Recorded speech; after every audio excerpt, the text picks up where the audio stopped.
live on YouTube and Facebook. Awesome. Right, good evening, everyone. We're going to be exploring homeopathy. Get it right in a second.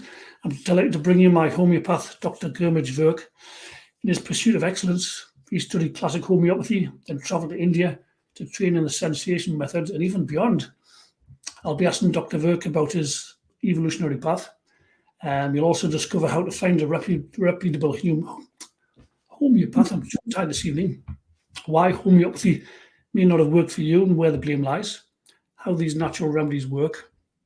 How has classic homeopathy evolved much since its inception? Can homeopathy be effective long term, or are you on these remedies for life? I'm so looking forward to this one. Gurmej helped me to recover from major surgery following pancreatic cancer. I couldn't eat and was painfully thin. I was yellow and jaundiced. Nausea like I've never experienced before was a daily battle. Thanks to his help, I'm still here and thriving 2.5 years later. Gurmej, welcome to the show, my friend. Thank you, Danny. Good to see you. You're looking well. Thank you. Sorry? Are you on something? No, just high on life, which is good, isn't it? Yeah. I wonder if you could start off for those who may be new, just giving a bit of your background, when and why you got into homeopathy and kind of how things have evolved since then. It'll be a really good start. Thank you. Okay. I came to homeopathy because I'm a scientist. Okay, so let's get the haters going straight away. Yes. I can feel the cap locks clicking away all around the country. Yes, because I'm a scientist. You see, people get this idea of science as like some fixed body of knowledge. And it's nothing of the sort. Science is a moving object. It's continually developing. All true scientists would say we actually know nothing for certain, right? The world operates on a best guess, right? This is our hypothesis. It seems to work, but a real scientist is constantly on the lookout for something that challenges that hypothesis, right? Nothing excites them more, actually, because they go, something to test and maybe make the hypothesis slightly better, right? Only by testing a hypothesis does it get better. So if someone comes along and says, okay, I used to have a really serious disease, diabetes, cancer, chronic fatigue, whatever, that doctors would have put me on a lifetime of drugs for. And some alternative person gives them a sugar cube and that disease disappears. What's a real scientist going to say?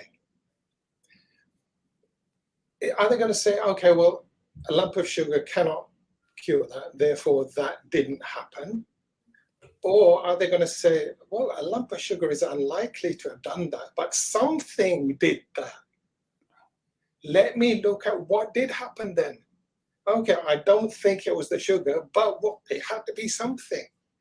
Whereas all the people who think they are scientists and they think homeopathy can't work, the position is, I don't believe homeopathy can cure with a lump of sugar. Therefore, the observation that someone's chronic disease disappeared didn't happen. That's an ostrich in the sand person. That is not a scientist. So being a scientist, I saw, I had homeopathy pigeonholed in that box that says quackery doesn't work.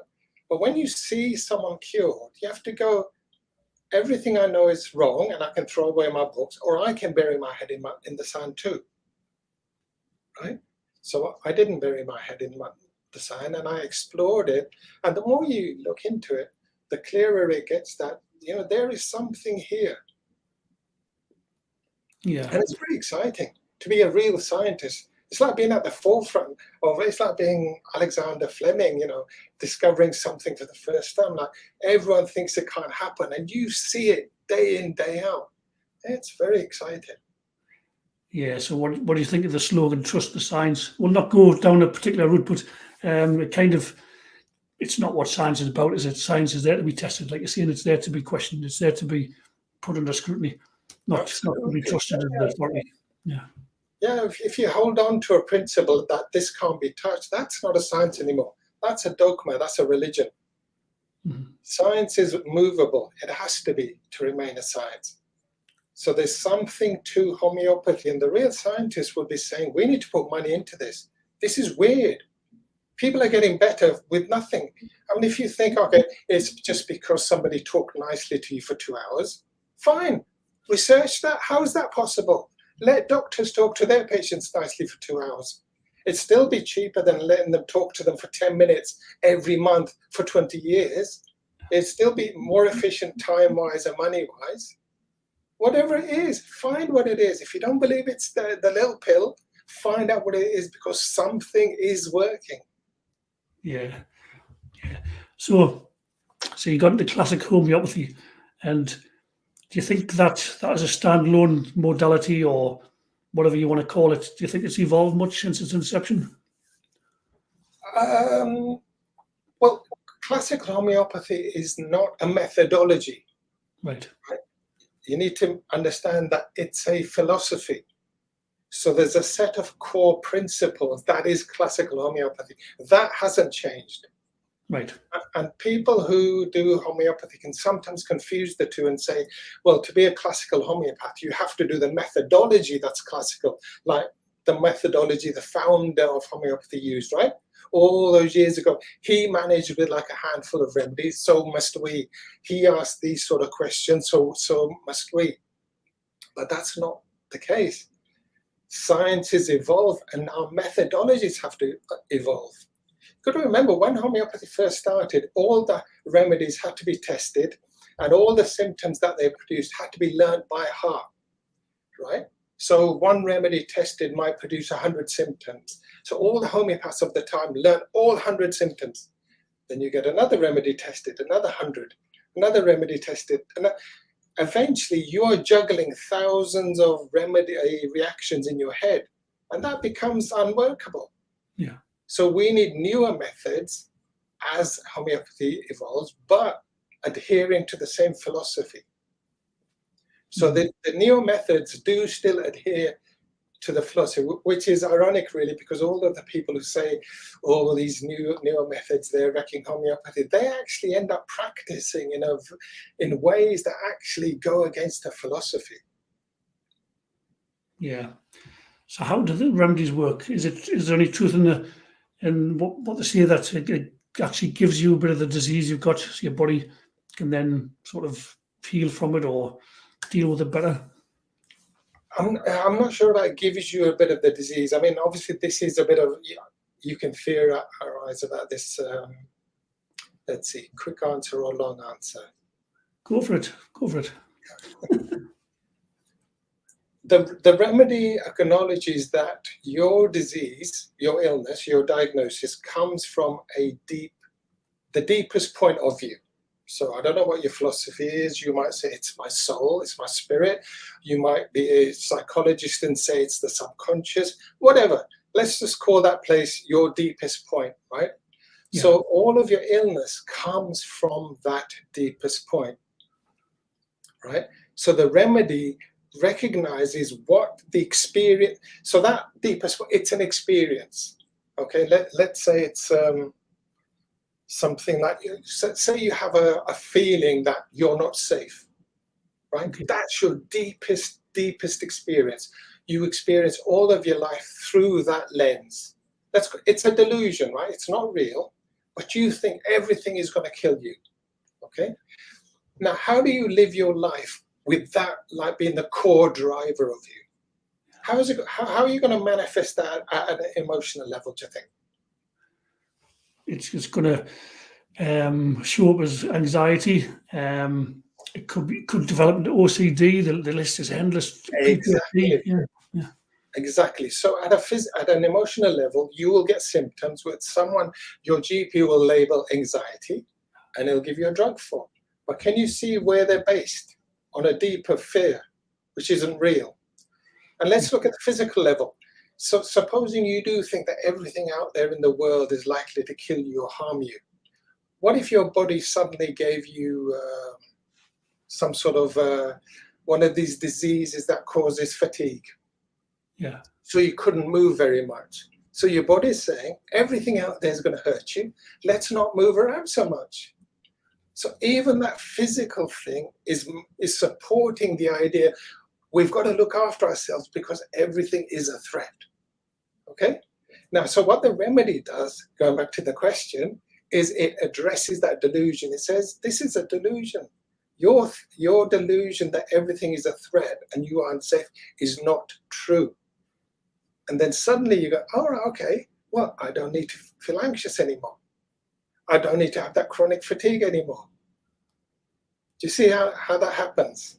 You deal with the underlying untruth, the underlying problem, and everything that stems from it, the things you've developed to live your life. You see, they're coping strategies. You develop chronic fatigue as a coping strategy. Well, if I don't go out so much, and not at the conscious level, not consciously doing this, but at a subconscious level, you're saying, well, if I don't go out so much, there's less chance of me getting hurt. Yeah, and those, the outer just falls away. Yes. Those lens, those layers, those, yeah. The things that they grow from just goes. You should like cut the roots of them, so your pathology disappears. Yeah, you've just explained that in a way I've never heard it explained before, which helps it to land at a deeper level. So I know you went in search of something that would improve what was already there, or what would be more, what's the word? More reliable, I suppose, for want of a better word. And you, am I right in saying you went out to India to train in the sensation method? Yeah. And how does the sensation method build on classic homeopathy? How does it contrast, etc.? The idea that there's a lot of there's not just the sensation method. The broader term for them is it's called group analysis. Right. When we're talking about more and more remedies being developed, right? So they become unmanageable. When they're in the thousands and the millions, they become unmanageable. Yeah, it's crazy. So the idea behind group analysis is that remedies that belong to a particular group will have shared characteristics. Okay, so say you look at all remedies made out of mammals or particular plant family, say the Ranunculaceae family. Yeah. So they will all be different in a way, but they will have certain core characteristics that are common to all of them. So to help you to get to, firstly, that family, you go for the core characteristic. So in a case taking, you'll identify the core, and then you reduce those millions of remedies to at least a manageable 50 or 100. And then you can fine tune it further. Yeah, right. And it's a really interesting idea. So any group, like all particular branches of trees or any particular branch of like mammals, insects, spiders, they will all share characteristics that are common, and then have sort of fine-tuned versions of that characteristic that define each one individually. Yeah. I know before I came to you, I used to suffer from, I suppose you could call it PTSD. And I'd be in crowds and I'd be always looking for danger, and I couldn't settle. Someone could be talking to me and I'm anything but present. I'm my awareness is just all around looking for danger. And then you put me on a remedy. To this day, I don't know what it was. It doesn't matter. It just worked.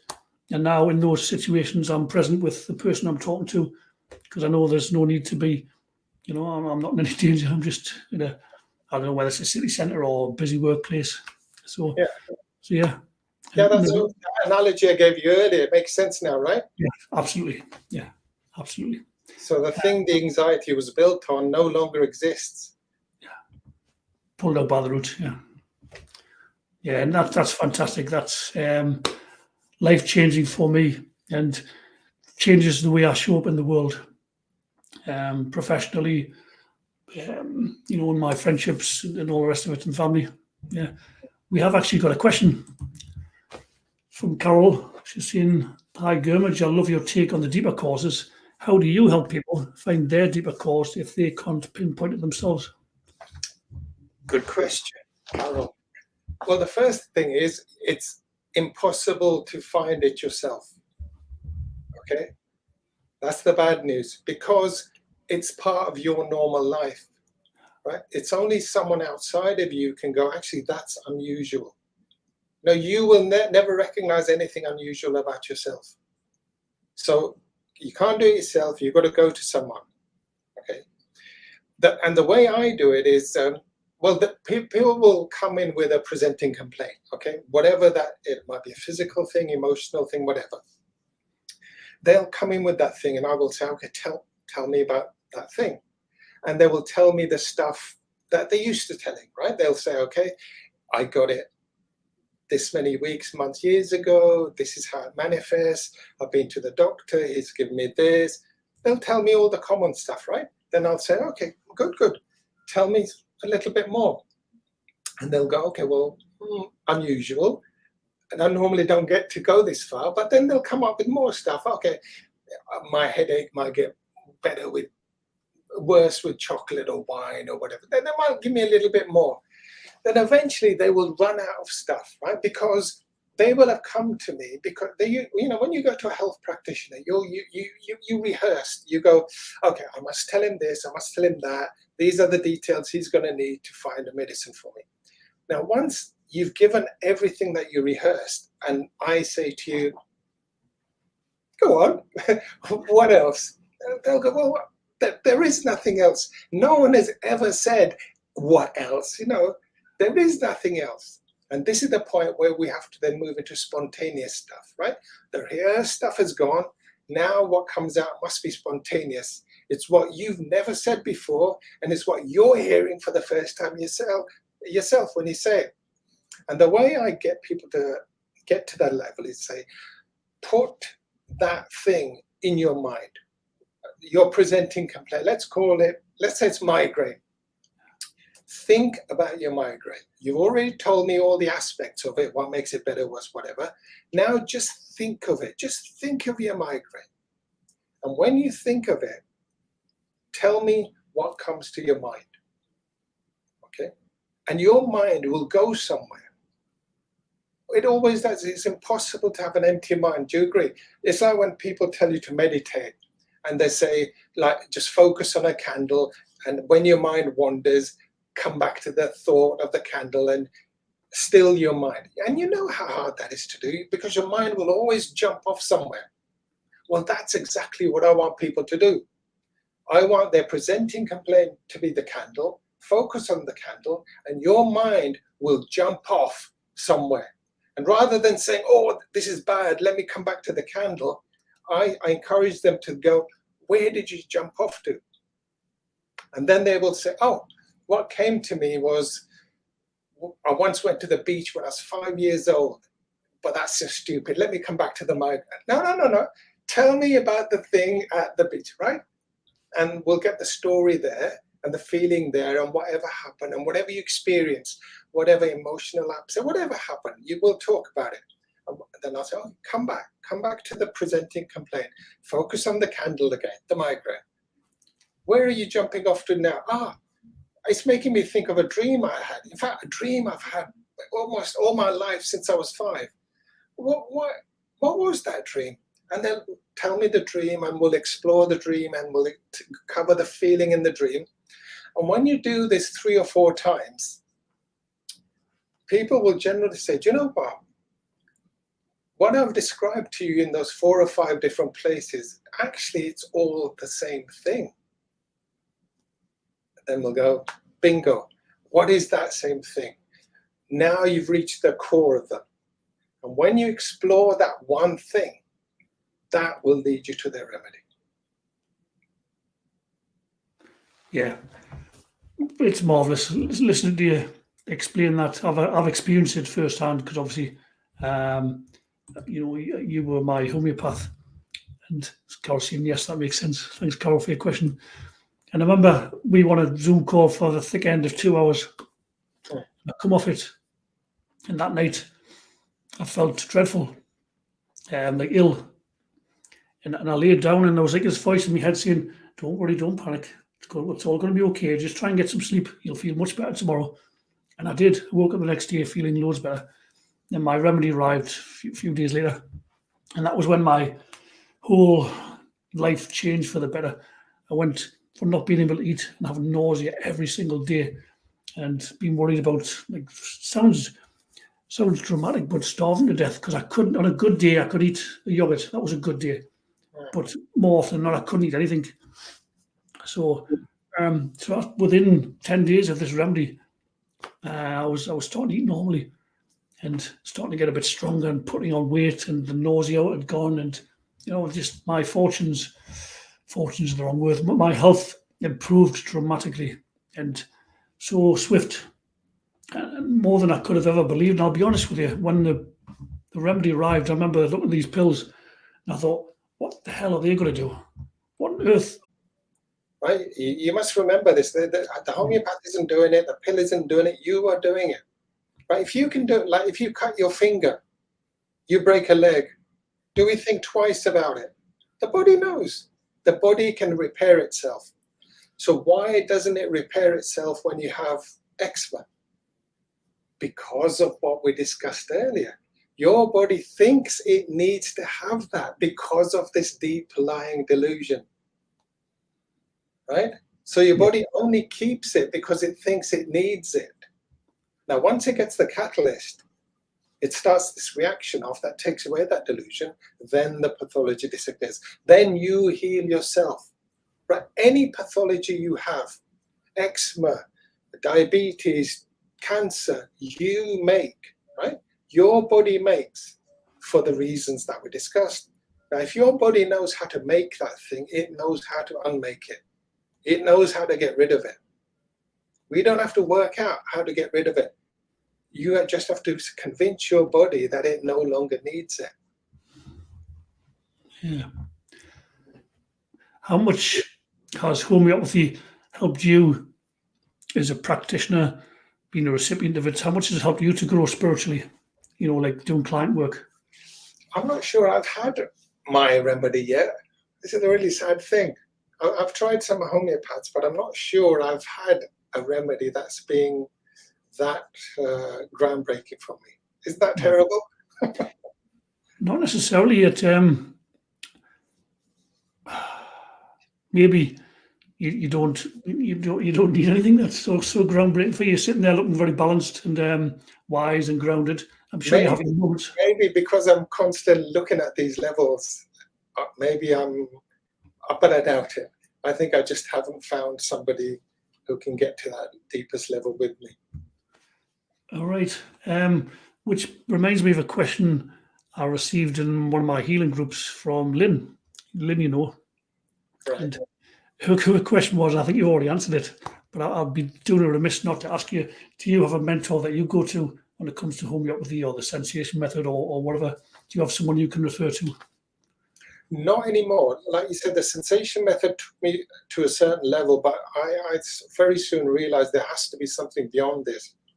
There's a deeper but simpler version of doing homeopathy that's beyond that. So I'm pretty much on my own working with that at the moment.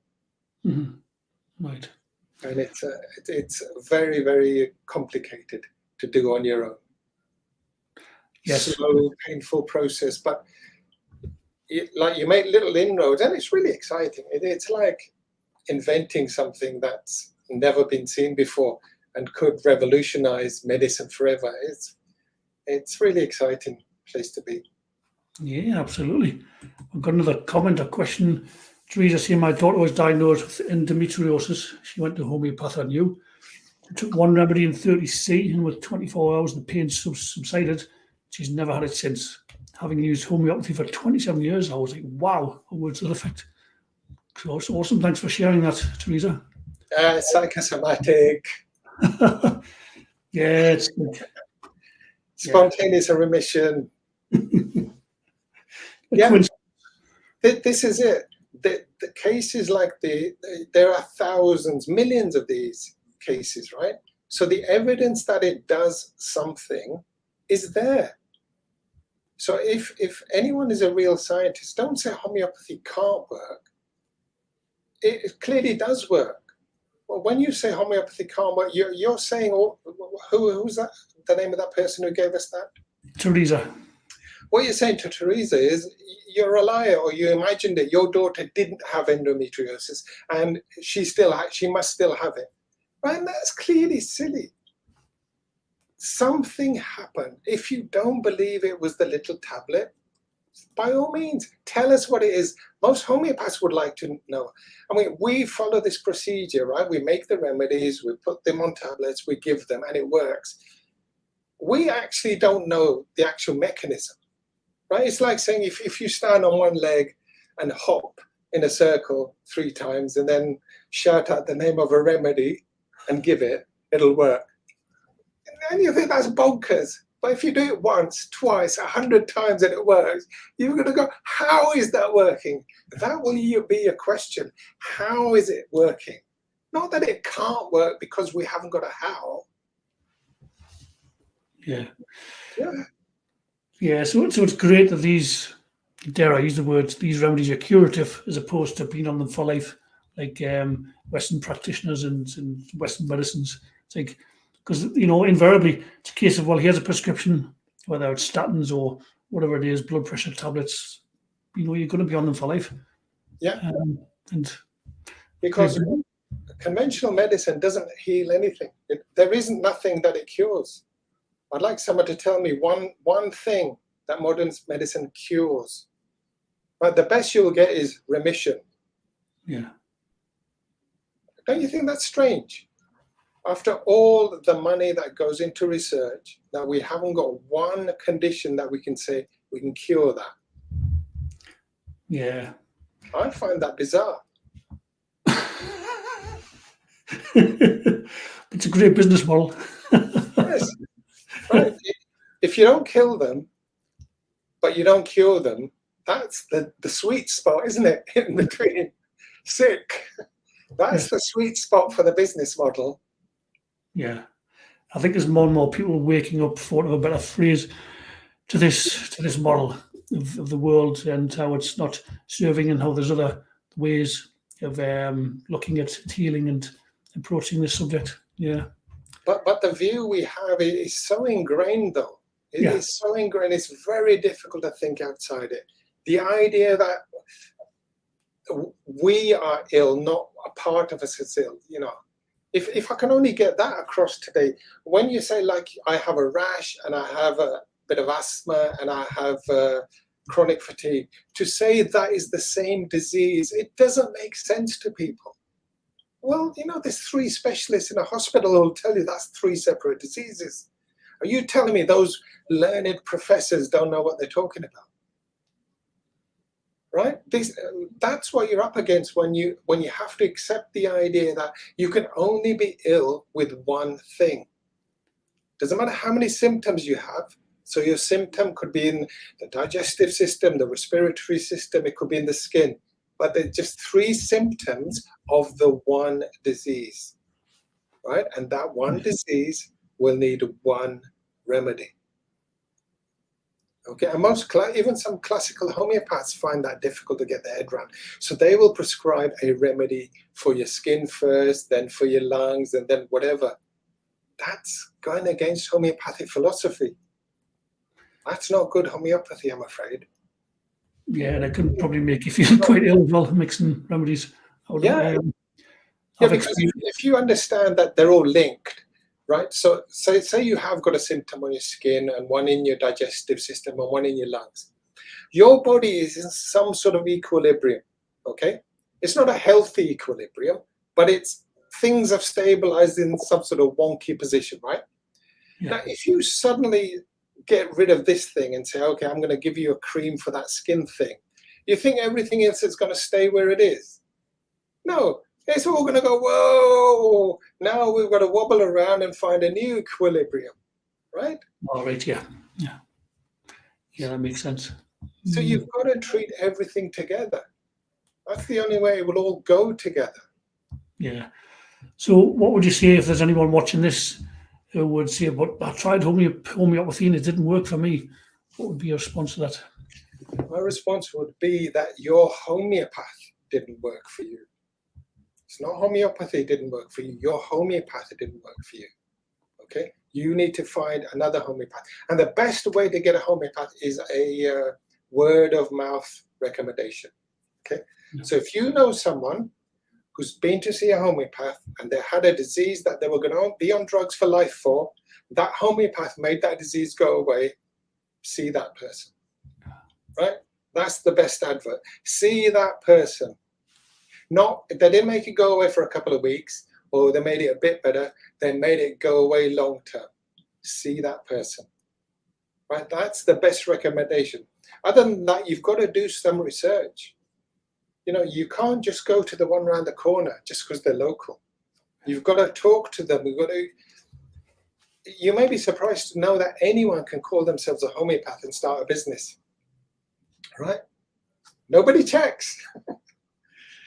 And the profession would like checks. We would like the government to come in and say, we want to put in place an authority that will check homeopaths before we turn them out onto the channel. We would love that. Nobody wants to do that, right? So basically, anyone can read a book, not even read it. Anyone can buy a book of remedies and say, I'm a homeopath, come and see me. Now, I'm not saying the person you're talking to saw someone that much of a charlatan, but there obviously there's grades, aren't there? You go from that extreme all the way up. So check on them. If they're accredited, like the biggest governing body we have is the Society of Homeopaths. They at least go to the course providers. They check that the training is of a minimal standard, at least of a certain quality. And so the homeopath who has RS Home after the name, you know, has got at least a baseline of knowledge that you can trust. Okay, it's not as good as a personal recommendation, but at least you know they know something. Then talk to them before you commit to them. Talk to them. Ask them about homeopathy. Ask them about philosophy. Ask them about how they prescribe, what they understand by a single remedy or a totality of symptoms. You know, you make sure you understand homeopathic philosophy and then test them to make sure they know it too. Yeah. And obviously you can work with homeopaths on Zoom. That was how we connected. All of our sessions and the follow-ups were done on Zoom. Not a problem. Yeah. You'd send out a link and would arrange a time and then bingo. Yeah, it's not ideal, but you know, in those difficult years, that's what we had to do. So obviously it's best if you're in the room with that person and you can actually directly feel the energy of the interaction. But yeah, you know, we've got used to working online these days and it's fine. It's fine. It still works. Yeah, it means you can obviously have the benefit of a homeopath even if they don't live near you, because obviously you live a good bit of distance away from me. Yeah. So, yeah. Did you ever get your website updated, Gurmej? No, because it would be a waste of time. You know what? I could update my website and come up #1 on page 1 of Google. So everyone who wanted a homeopath would ring me first. But as soon as I spoke to them and told them what I charge, they would go to the next person who's around the corner and charges a third of what I do. It would be a waste of time. The only people who come to me are those who know what I can do because I did it for someone they know, right? This word of mouth thing. Yeah. They're the only people who would understand the difference of coming to me or to come to someone, because all homeopathy is not this. You know, the model we have of healthcare is all, you know, GP, you might have a nicer GP, you know, a more pleasant character, but essentially they're all going to give you the same drug, aren't they? Now, if you have that model, why would you go to an expensive homeopath who lives on the other side of the world, or to one around the corner who charges a third of the price? Why would you? It's stupid. So you have to make that connection that it isn't all the same. You know, there's a big difference. Yeah, I've been to both camps, and as you say, the service you offer isn't the same. It's not comparing apples to apples. There's a big difference to what you offer, and you do pay a premium for that, as you should. And Yeah, also, and it's not because I can.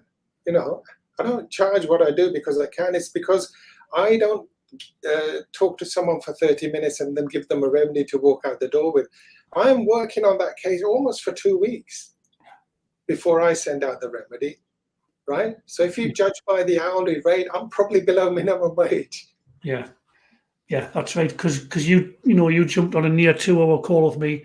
Then you said you were going to review the video, Yeah. to condense it all down to a single issue and then prescribe the remedy.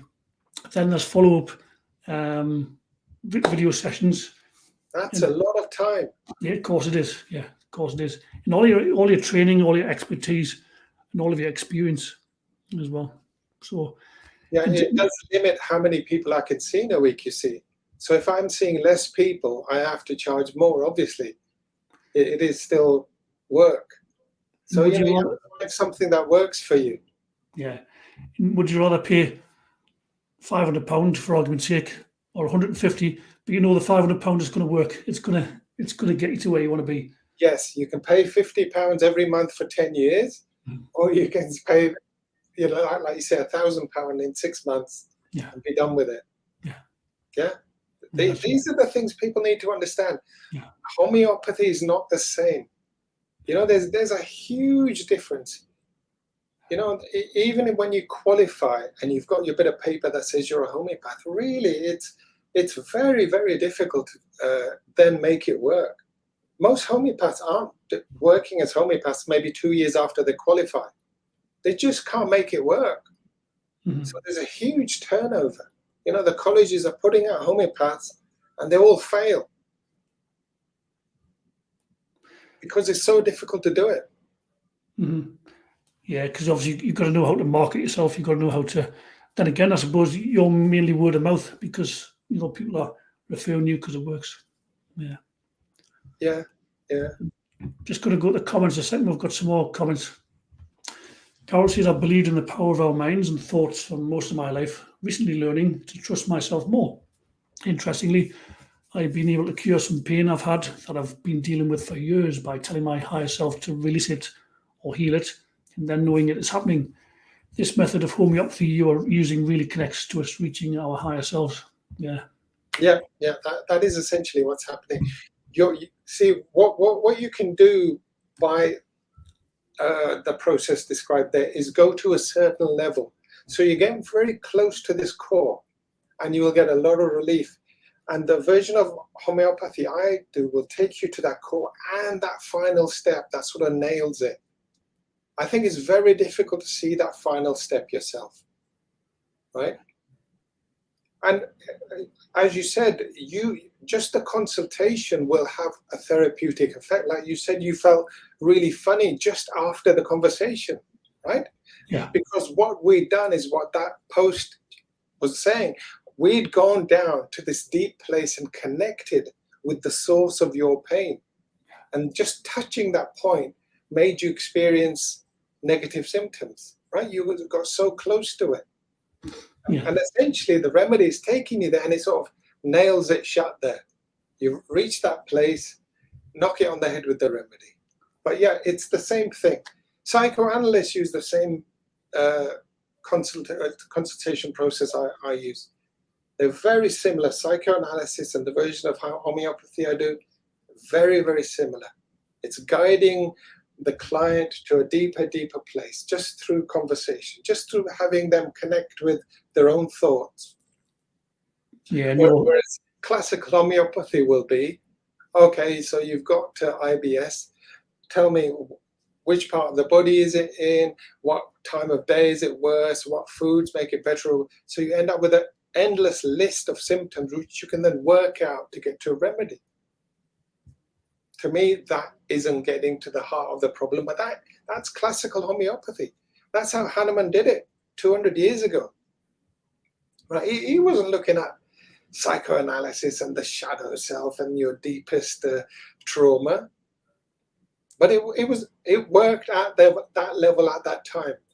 You could maybe suggest that at that time people's pathology was very physical.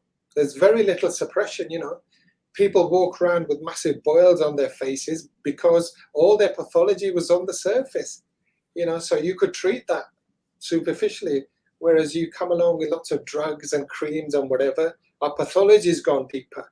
We now have emotional traumas. We now have mental traumas. Therefore, our techniques have to go deeper. If the disease has moved inwards, we have to move inwards. Yeah. That's why the methodology of classical homeopathy changes, but still working according to the principles of classical homeopathy. Yep. Incurable means you've got to go within to cure it. Yeah. Mm. That's right. We've got another comment from Teresa. She's seen my experience when I did a case study was to, without any doubt, see that just the presence of my asking questions and listening to the answers brought a profound effect to the way the person looked to when we first began. The sheer fact of spending 90 minutes in that first appointment is definitely the first step to healing. Yeah, definitely. It's another reason why my week or two of working on the case helps. Because if you give the remedy straight away, the person's going to leave your consultation feeling better anyway. You know, this thing that people say, oh, it's only because someone talked nicely to you for 2 hours. That is a thing. Yeah. People will feel better for that. So if you give a remedy straight away, people will go away and go, yeah, I felt really great for a week. And they'll think it's the remedy, but actually it was the consultation. Yeah. Whereas if I leave it 2 weeks while I'm working on the case, that effect's gone. So by the time they get the remedy, when they take it, we now know that's the remedy. That's just not the therapeutic effect of the consultation. That has to be the remedy now. But yes, the actual process of looking within, very, very helpful. It's the basis of a lot of healing, a lot of meditative mind work. It's all based on this idea of if you feel a pain, just feel it. When you feel your pain, think about it, focus on it. Don't wish it goes away. Just think, okay, what am I feeling? What am I experiencing now with this pain? Yeah, it's the base. It's the same thing. But I would suggest that can only get to a certain point. It's still deep and it's still beneficial. But the thing is that problem will come up again and again, right? So it's like therapeutic. You can do a lot of self-help stuff that way. When your pain comes up, say we'll go back to the migraine idea. When it comes up, you can go, okay, let me focus on the migraine. What am I feeling? What's coming up for me here? And you might link it to emotions and traumas and childhood stuff. And just connecting it with those things will ease the pain. But it won't resolve it forever. Your migraine will come back. So what my process does, it takes you to that point, and that final step, that makes it a permanent thing. Yeah. Just to remind myself and the viewers, you've been practicing homeopathy since 2004, is that right? Yeah, I qualified in 2004, yeah. Yeah, it's nearly 20 years now, next year. Yeah, it doesn't feel like very long still. Mm. It's still changing, still improving. Yeah. Incredible. It is because it's such an isolated profession. You know, you're very much on your own. You know, you come up with ideas and there's no one to sort of go, okay, yeah, that's a good thing. I'm going to test it in my lab too. You know, as proper science would be. You'd come up with something, you'd publish, and another lab would test it, and they'd go, yeah, that works, or no, it doesn't. No, you're on your own, just going, oh, does this work? So, do you know of any other? Yeah, do you know of any other homeopaths who work in the same kind of mold as you do? no. There's a group of sensation homeopaths, which I'm still a part of. So I know they still meet, but I don't think there's any. There's like a fleshing out of the details of the method that's happening. Right. It's too set in stone for it to move radically. If you know what I mean, it's like a solid structure now. To say it isn't quite right and we need a next level, it's just unthinkable. So it's being fleshed out, like more remedies are being covered and more interactions are being explored. But the idea that it might need a total revamp, it just doesn't exist. So there's not too much more I can do there. Right. Is there any final thoughts you've got? I really want people to understand this idea of one disease. Right? It doesn't matter how many symptoms you have, you can only be ill with one thing. So you can't be given lots of medicine. Even homeopaths do this. They will give you 2 or 3 remedies at once. That fundamentally goes against homeopathic philosophy, right? That's there's a classic homeopathic text called Kent's Lectures, and in that he talks about polypharmacists being grovelers in muck and mire. So, so if homeopaths do it, you know, what chance have others got of not doing it? Everyone does it. You go to your skin person and he'll give you a cream and the skin thing goes away, and he goes, brilliant, cured case. While you're walking into the respiratory guy's department, you know, because you've got asthma now, and he'll go, oh yeah, I see the skin guy fixed you, I'm going to fix you too, and send you off to the IBS guy. You know, he's just passed along from department to department because you only ever have one disease. Yeah, and it's got to morph into the next part of the body, yeah. Yes, Which all isn't. your symptoms are one disease. Hmm. Did I mention that? No repetition for emphasis. It's important. It's a strong message. It's the model of healthcare we have is going to take a lot of chipping away at. You know, it's totally ingrained. The NHS, how doctors work, the idea that disease comes from outside, right? Disease is the thing that attacks you. You are a hapless victim, and this disease comes and says, it's you. And it goes, why me? No reason. It's random. I'm picking you. It's not like that. You produce that symptom, and that's equally bad. That makes people go, why would my body give me this thing? You know, why would I make myself feel that stupid? Oh, I want to see myself healthy. Hopefully that example of the delusion thing, that helps you understand your body is doing its best and it's producing these symptoms for its benefit. Yeah. I remember my surgeon saying to me that in his consultation that he says, we don't know why people get pancreatic cancer. He says, him upstairs gets to decide. I says, pardon? He says, him upstairs. I said, what, you mean like God? He went, yeah. I thought, wow, he really believes that. Like, I didn't believe that. I thought, okay, that's. I think he did believe that. Yeah. Wow. No. We produce our diseases because they're the best coping strategy we have. They're a positive thing that help us cope with whatever we have. Until we can find a cure for our problem, our symptoms are a way of us coping. They're the best way we can get by. Right? Don't ever forget that.